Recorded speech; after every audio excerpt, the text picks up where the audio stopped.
All right, what's going on there, folks? Good evening. It is the Earthmaster back here on this Sunday night, March 26th, 2023. It's about 9:06 p.m. here along the West Coast in California. And the latest earthquake activity here on the globe shows a 2.9 around the Turkey area, or just east there, coming into the earthquake 3D globe. Notice the movement here across the globe indicated here by the newer white rings. We're seeing some deeper movement and activity take place here near Fiji. Also some movement kicking up here around New Zealand once again. Let's go ahead and check out this latest activity here on the USGS map.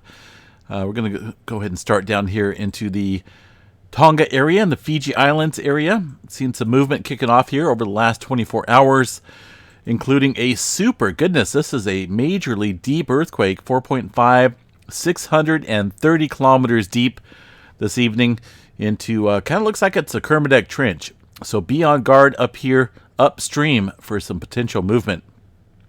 Also some activity ramping its way into the bay out here near the Cook Strait area, just off the southwestern corner here of the North Island, New Zealand.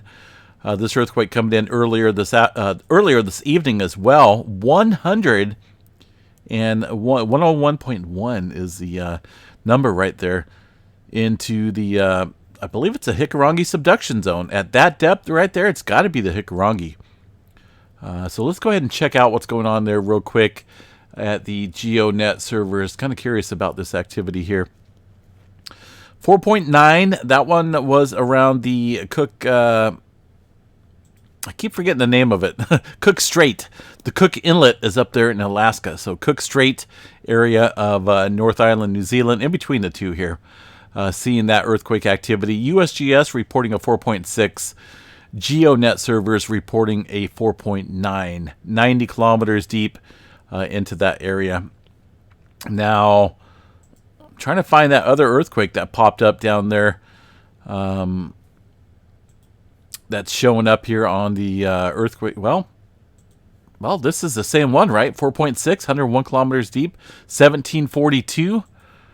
Let me double check that here.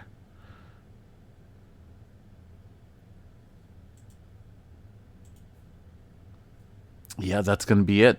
So this one shows a little bit shallower movement there, but still rather deep into, I believe that's the Hikurangi subduction zone out there. All right, let's see what else we have here across the New Zealand area.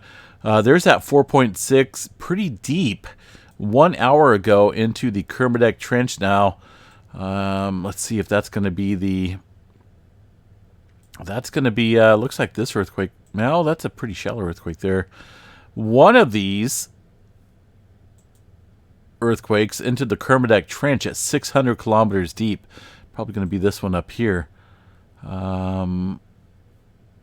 That's going to be that 5.3. Where's this one at? Looks like it was felt by a few folks around the area. All right, either way, it looks like definitely a little bit of uptick across the North Island, New Zealand area. There's a 4.9 into the Cook Strait area 3 hours ago. Did we have a couple earthquakes there? Hold on a second here, see what's going on. That was 3 hours ago.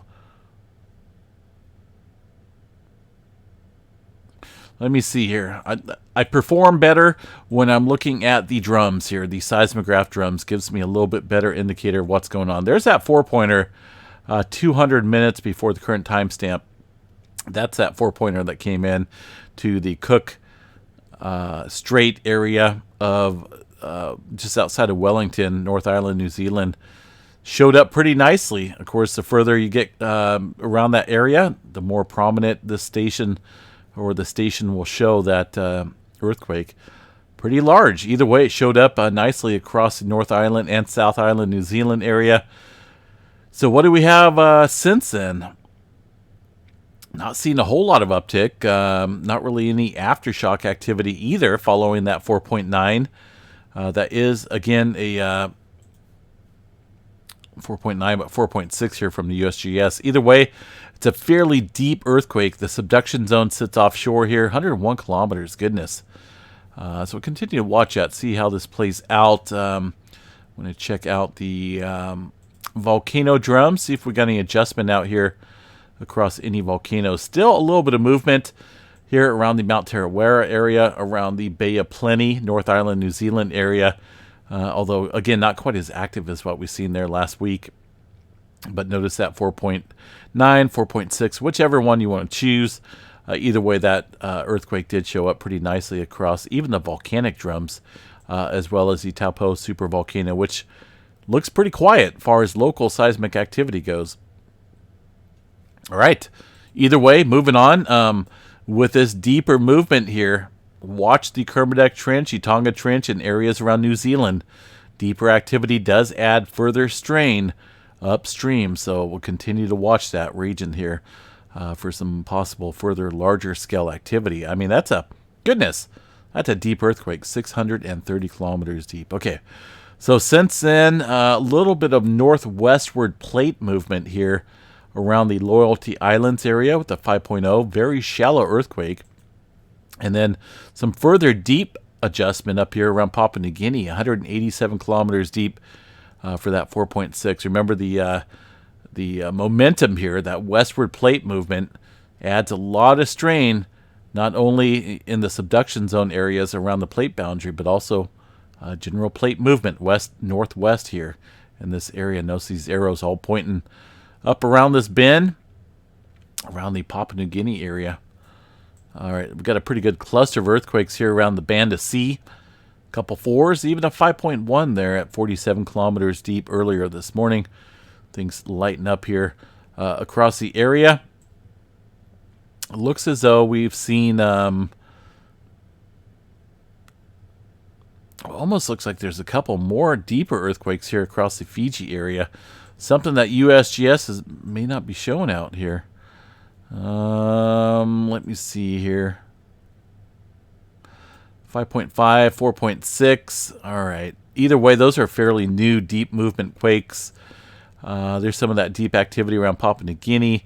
Cluster of quakes around the Molucca Sea Banda Sea area. And the Philippines region up here looks like it's starting to work its way up around the Philippine Trench with a 4.9, 57 kilometers deep. Hardly any activity up here around Taiwan northward. Izu Trench and the Mariana Trench all pretty quiet. Notice here on the globe, or at least on the flat scale model Earth, lack of earthquake activity across this region tonight. The Aleutian Trench, goodness, where'd all the earthquake activity go? Absent. Nothing going on. So the momentum, all the pressure gradients right now, all across the southwestern edge here of the Pacific Plate and adjacent plates down here. The Java Trench, far as that northwestward pressure movement here, got an older 4.5 out here, but nothing really kicking back up here across the Myanmar area south or the Himalayas. All look fairly quiet for now. Some earthquake activity roughly around the Turkey area, showing quite a few aftershocks here throughout the day today. Nothing major popping off, though. Looks like the, as far as the general movement across the area, looks to be in eastern Afghanistan, far as heightened activity goes. Earlier this morning and afternoon, with a couple 4s there in eastern Afghanistan.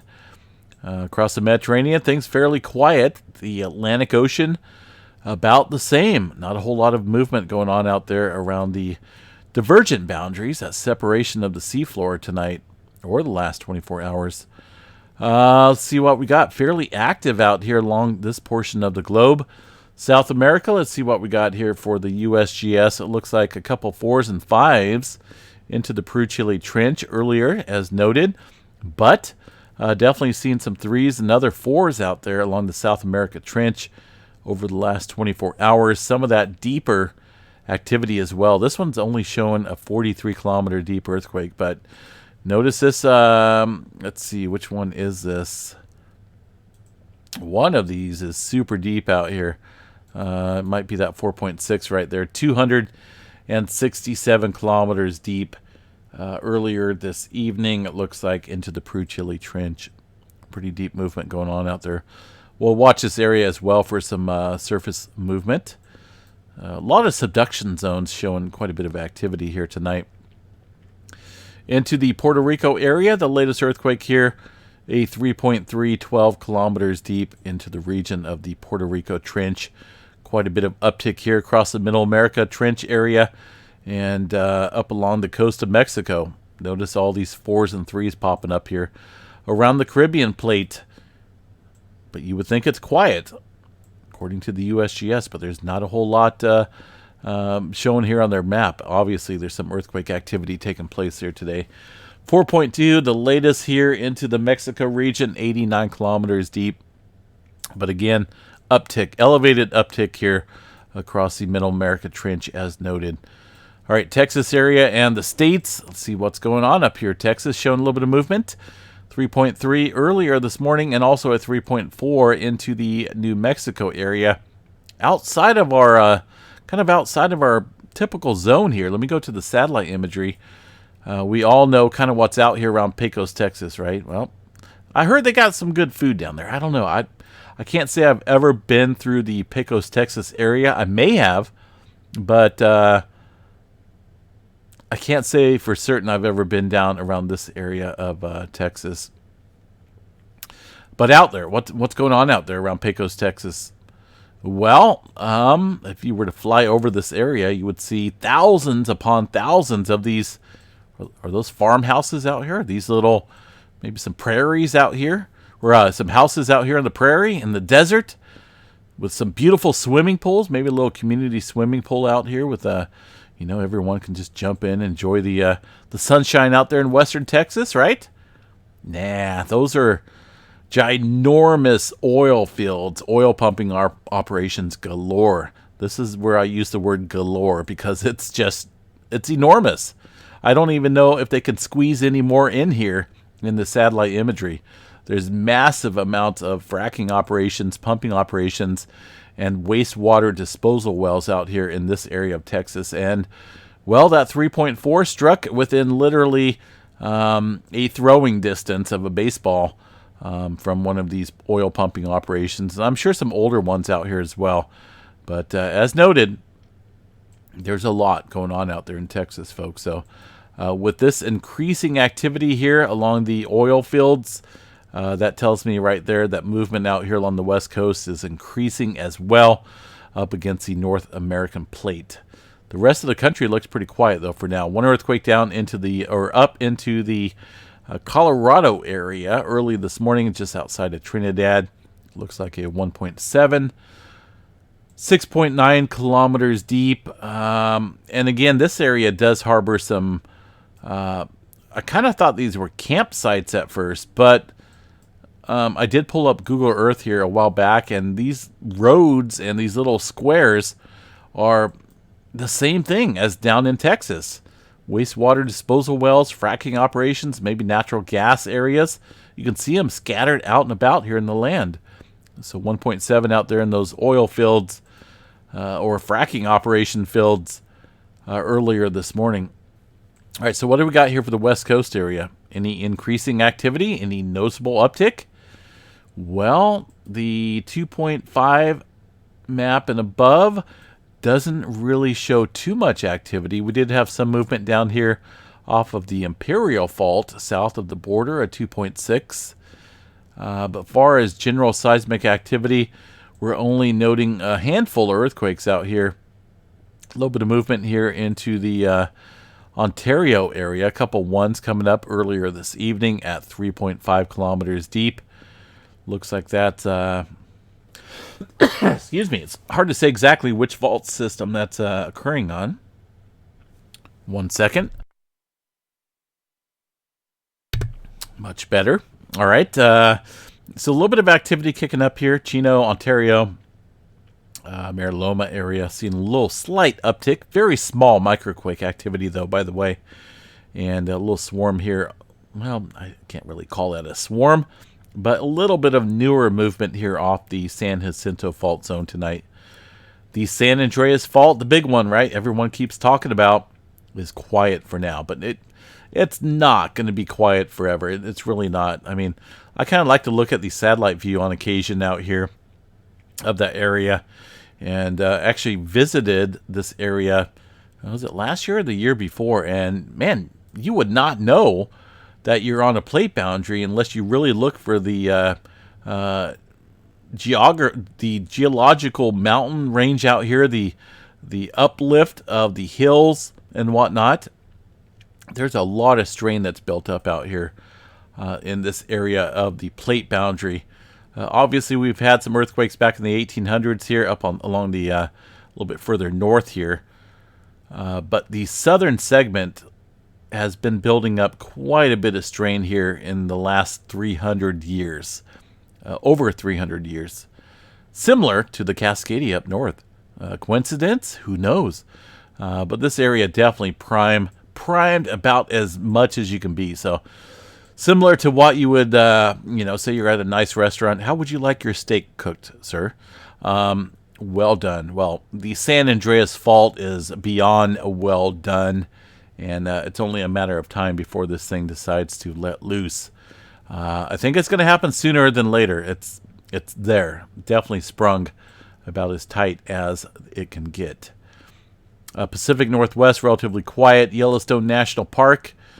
Well, it's a weekend, so there's not going to be a whole lot that will show up here across the Yellowstone area.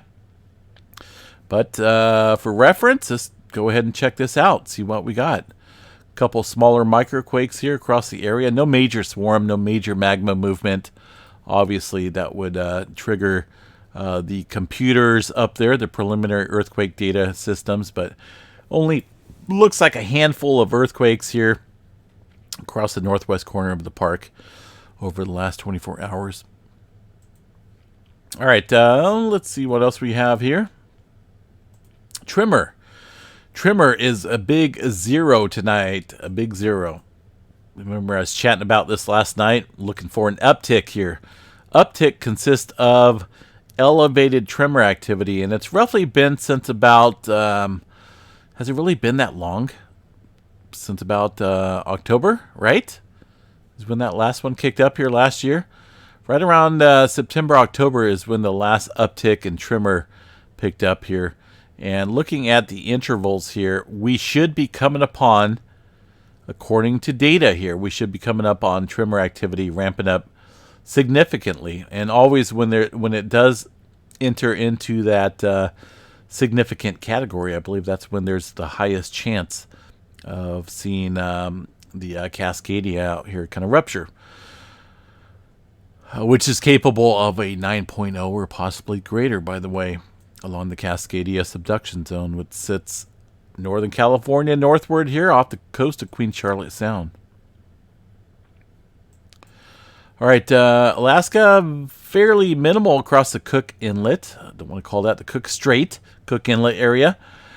Not seeing any major swarm or anything popping up there. The Hawaii area, I've been noticing a little trend of movement here out towards the Loihi Seamount. A couple smaller quakes, 3.2 and a 3.1, roughly about 9 kilometers deep here, just southeast of the Loihi Seamount. Kind of keeping an eye on that for some possible movement. That has shown a little bit of activity today. Most of the movement, though, around the Pahala area. All right, space weather activity. We'll go ahead and give this a quick glance here. Well, it's what can we say? It's a little slow. There's only so much you can chat about when space weather is slow, when earthquakes slow, when general weather conditions are slow. But for now, the solar weather activity is fairly minimal. There's numerous sunspots out here on the sun, but you can have 1,000 different sunspots here on the Earth-facing side of the sun. But if they are not complex and intermingled in their magnetic structure, then everything's stable and just about as calm as can be. Again, the only noteworthy area that I'm kind of keeping an eye on is the still centered portion of this regional sunspot. And that's about it, to be honest. Maybe up here as well, but there's not a whole lot of threat in the solar flare department. 90% chance, I think that's being fairly generous. 10% chance for an M flare, X flare at 1% chance. And as noted here, things across the board are about as steady as can be there. So smooth sailing, so to speak, on the flare chart. Far as coronal holes go, we do have 88, number 88. Anybody's lucky number out there? Number 88? I don't know about that. It is kind of turning into a weird looking, is that like a Star Trek type symbol there?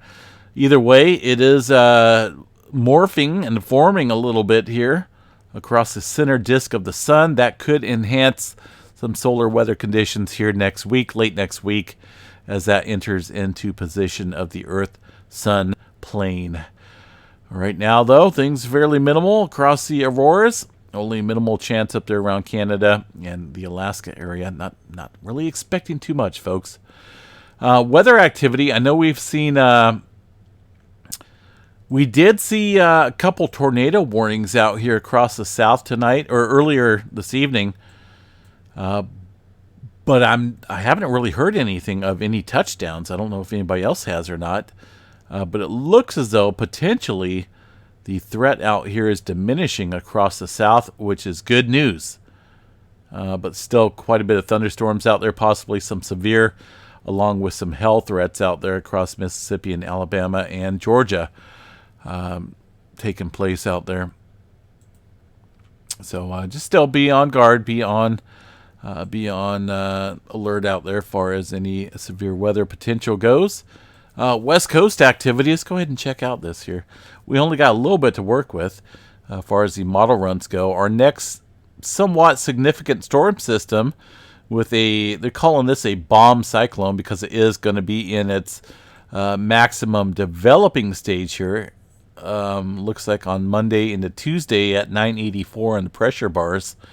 That's going to bring in quite a bit of snow on top of quite a bit of snow here. We've seen a lot of snow this winter.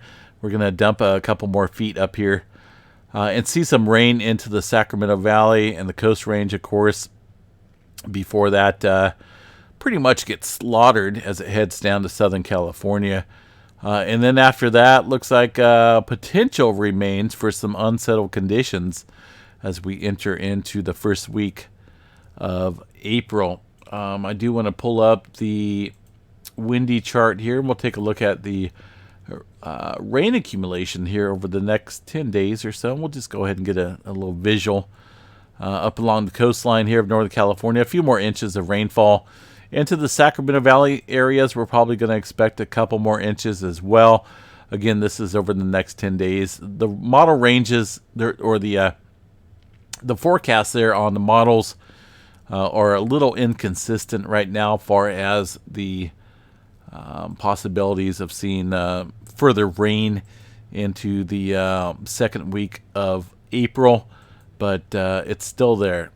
If we were to check out the previous model run here, kind of give you an indication of what's going on. Here's Monday night, Tuesday into Wednesday's storm system. And as you can see, another system coming in out of the north, it looks like. Another wetter system there out of the northwest on the April 7th time frame. And it just kind of stays in that wetter pattern for a little while. And that's the last run prior to the most current run. But again, these things are all subject to change. But either way, the storm door looks to be open. It has been for a couple months now. I'm not going to complain. I love it. I love the rain. Absolutely love the wet weather out here. Not going to lie. Definitely not. All right, let's see what else is here, folks. Hazard notification system. Don't believe we've seen anything major chatted about. Nothing about the Mauna Loa earthquake swarm there a couple days ago. Nothing really going on as far as any new seismic activity here across the Alaskan Volcano Observatory. Quick glance here at the volcano hazard maps here. shows the Cascades all in clear and green conditions, but that will change, no doubt. There's a reason why volcanoes are built up here along the west coast. There's quite a few dynamics in play, and eventually those volcanoes will come to life again. But for now, most of the activity along the subduction zones up here along the Aleutian Trench and Kilauea Volcano, which is still kind of in the advisory level, kind of bouncing back and forth between active and non-active activity. All right, guys, have yourself a good night. Please stay safe. I'm going to get these live seismographs up and going. Till then, we'll catch you guys back here sometime tomorrow. Have a good one.